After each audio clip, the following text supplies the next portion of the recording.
Koncom júna sa v Nových Zámkoch uzatvoril cyklus návštevy jednotlivých obcí v rámci mikroregiónu Nové Zámky. Postupne sme vám v našom vysielaní predstavili 10 obcí, ktoré do mikroregiónu patria. Koltu, Andovce, Komoču, Bánovne, Svady, Branovo, Semerovo, Jatov, Tvrdošovce a Zemné. Napokon sa starostovia stretli v našom meste. Sme v Nových Zámkoch, takže vyhodnotíme celé to obdobie. Mali sme aj spoločné stretnutie s mikroregiónom z Foňódu, výmena skúseností. Veľmi dobre to dopadlo. Oni nás pravdepodobne navštívia tiež ešte počas tohto roku, voľakedy v lete alebo na jeseň. Ja si myslím, že môžeme kladne hodnotiť tento cyklus. Aj v Nových Zámkoch bol pre starostov pripravený bohatý program s prehliadkou nášho mesta. Mesto Nové Zámky väčšina starostov pozná veľmi dobre, tak som vymyslel, že ukážeme také veci, ktoré možno, že nemali možnosť vidieť. Pôjdeme hore do štúdia, do priestorov Novozámodskej televízie, veď prakticky, ako mám informácie, pravidelne vysielame aj pre nich. Už nás čakajú.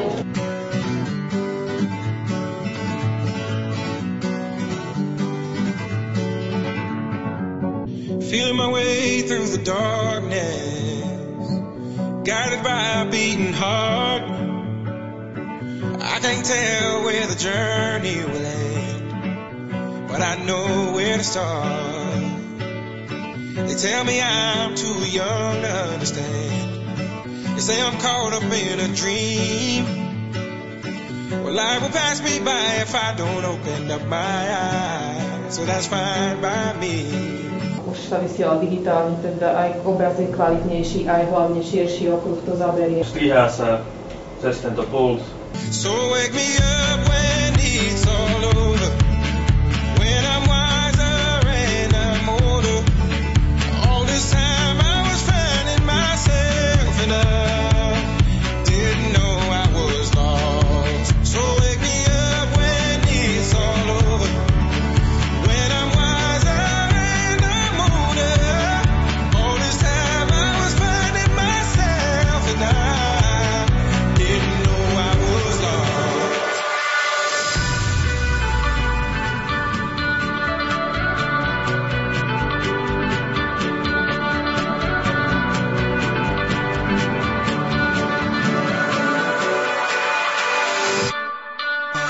Chcel by som vysloviť poďakovanie aj Novozámodskej televízii, lebo mnohí Novozámčania, ale aj z okolitých obcí avizovali, že ako dobre, že ste predstavili naše úzke okolie, lebo je to krásne a mnohé veci ani nevedeli. Prehliadka mesta pokračovala vo františkánskom kostole. Takto chcel aj Peter Balzmáni, ostroňovský arcibiskup, ktorý z úcty k svätému Františkovi Asiskému sa rozhodol postaviť kostol a kláštor v Nových Zámkoch. Orgán, ktorý tu je prítomný, je asi z roku 1936.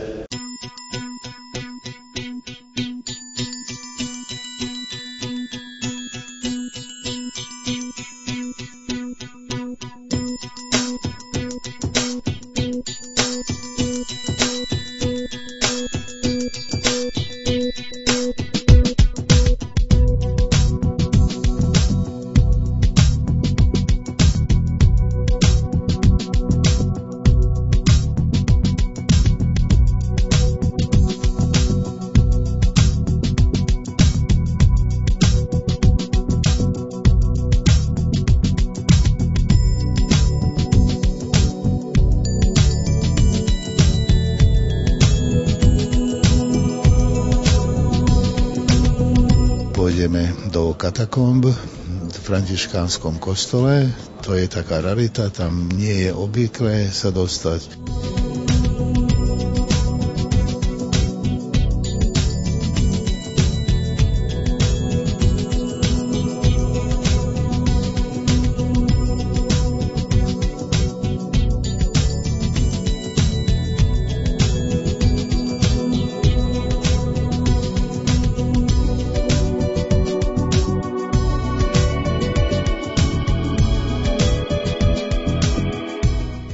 Veľmi dôležité budovy boli poprepájané vlastne chodbami, tým vlastne sa mohli šíriť rýchlo informácie a slúžilo to zároveň ako unikové priestory.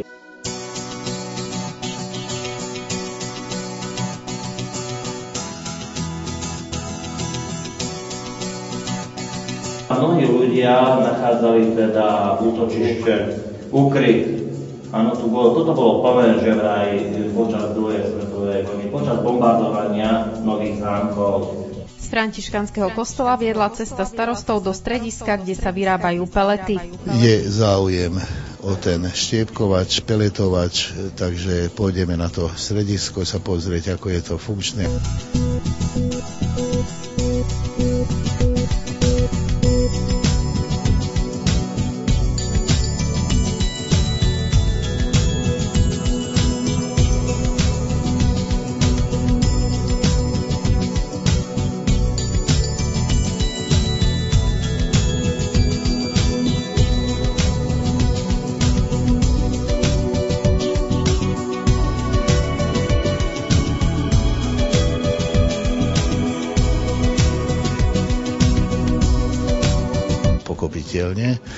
Pôjdeme na naše termálne kúpalisko, ktoré je pýchou mesta, radi navštevujú aj z okolitých obcí a tam to ukončíme.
Starostovia mikroregiónu Novozámocko sa napokon zhodli, že tieto stretnutia a vzájomné spoznávanie jednotlivých obcí boli veľmi zaujímavé a prospešné. To bolo to najlepšie, ten najlepší nápad, aký mohol byť, že sme sa dohodli, že v rámci mikroregiónu sa navzájom navštevujeme, pretože zisťujeme, že naozaj vždy máme čo ešte nové objaviť, alebo niečo, čo sme ešte nevideli. Takže neskutočne som vďačná primátorovi a Violka, ktorá nám robí servis, proste to poznávanie sa navzájom, aj keď niekto povie, že čo už len môžeme, nie je pravda. Vždy sa niečo nájde, čo sme predtým nevideli, alebo niečo nové sa dozvieme. Takže to bolo na to zblíženie naozaj, ja som veľmi spokojná, veľmi sa teším, že som mala tú česť byť účastná toho. Tak dneska máme završenie tohto stretnutia. Je to akože veľmi dobrý pocit, pretože my doteraz sme sa ako obce nepoznali. Takže prakticky všetci sme si vyskúšali i na sebe, že proste ktorá obec čím disponuje, čo má, čo sa týka aj rozostávanosti, vybavenosti obcí. Takže vedeli sme prakticky posúdiť. Ja niektoré obce som vôbec nepoznala. Myslím si, že nám to dalo veľmi veľa a všetci moji kolegovia si to veľmi považujú, že dospeli sme k takémuto záveru, že mali by sme navštevovať jednotlivé obce a že vždy, každý mesiac by malo byť to stretnutie mikroregiónu niekde inde. Hodnotím to veľmi pozitívne, pretože tak už, jak bolo aj na tých mikroregiónoch spomínané, že spoznávali sme svoje obce, ktorých sme ešte vôbec ani neboli určite, takže veľmi pozitívne a si myslím, myslím, že to splnilo svoj účel a ďalším starostom, ktorí tam prídu, prajem, aby sa do mikroregiónu dali, nie aby sa odhlasovali, aby túto družbu a spoluprácu utužovali ešte naďalej. Rokovania obcí mikroregiónu Novozámocko budú samozrejme aj v ďalšom období pokračovať. Máme rozpracované rôzne spoločné projekty, čo sa týka odborných vecí, čo sa týka financovania mesta, čo sa týka právnych záležitostí, či už majetkoprávnych, čo sa týka novel jednotlivých zákonov. Vždy patriční ľudia už majú spolu tie svoje sedenia, kde si preberajú naši kolegovia, lebo nie každá obec má odborníkov, špecialistov na tieto veci, tak poskytujeme takú metodickú pomoc a proste čo život prináša. Takže ja si myslím, že je to užitočné a dobré.